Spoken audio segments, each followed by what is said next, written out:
ঠান্ডাটা তো বেশ পড়েই গেছে, আর এই ঠান্ডাতে যদি গরম গরম ফুলকো কড়াইশুঁটির কচুরি আর তার সাথে কষা মুরগি হয়ে যায়, ব্যাপারটা বেশ জমে যাবে। ঠিক এটা ভেবেই আজ আমার কাস্টমার অর্ডার করেছিলেন 30 জনের একটা ফুললি ননভেজ মেনু। এটার সাথে কিন্তু আরও অন্যান্য মেনু ছিল। নমস্কার, আমার নাম অনিন্দ।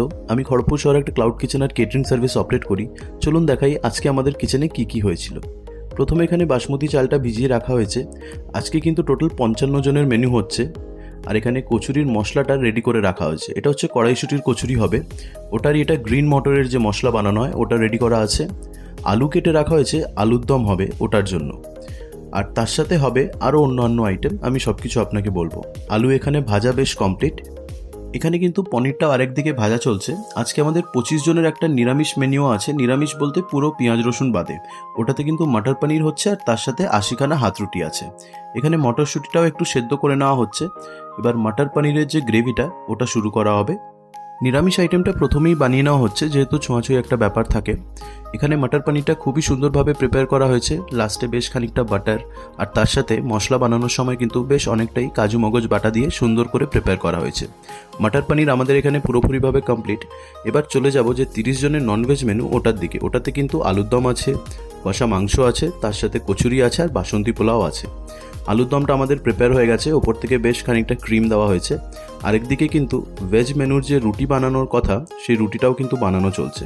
একে একে করে এখানে রুটি বানানো চলছে, আর আমাদের রুটি বেলা শাঁকা দুটোই একসাথে চলছে। রুটি তো একদিকে চলছেই, আরেকদিকে কিন্তু চিকেন কষাটাও শুরু হয়ে গেছে। মশলাটা এখন কষানো চলছে, আস্তে আস্তে করে চিকেন কষাটা প্রিপেয়ার করা হবে। এতে বেশ খানিকটা কসুরি মেথি, গরম মশলা সব কিছুই দিয়ে আমি ভালো করে প্রিপেয়ার করেছিলাম চিকেনটা।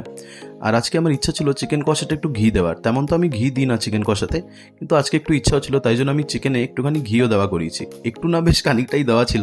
টেস্ট কিন্তু খুব সুন্দর এসছে। চিকেন কষাটা ঘি দিয়ে আপনিও একবার প্রিপেয়ার করতে পারেন।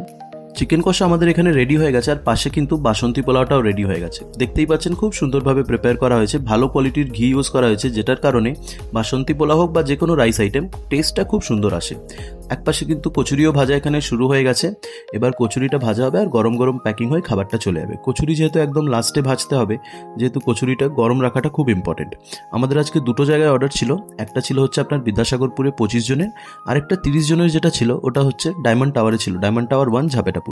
আপনিও একবার অর্ডার করে দেখতে পারেন। আশা করি আমাদের খাবার দাবার আপনাদেরও খুব পছন্দ আসবে। কমেন্ট সেকশনে কমেন্ট করে রাখতে পারেন, আমি আপনাকে হোয়াটসঅ্যাপ নাম্বার দিয়ে দেবো। সেখানে হোয়াটসঅ্যাপ অথবা কল করে আপনি অর্ডারটা প্লেস করতে পারবেন।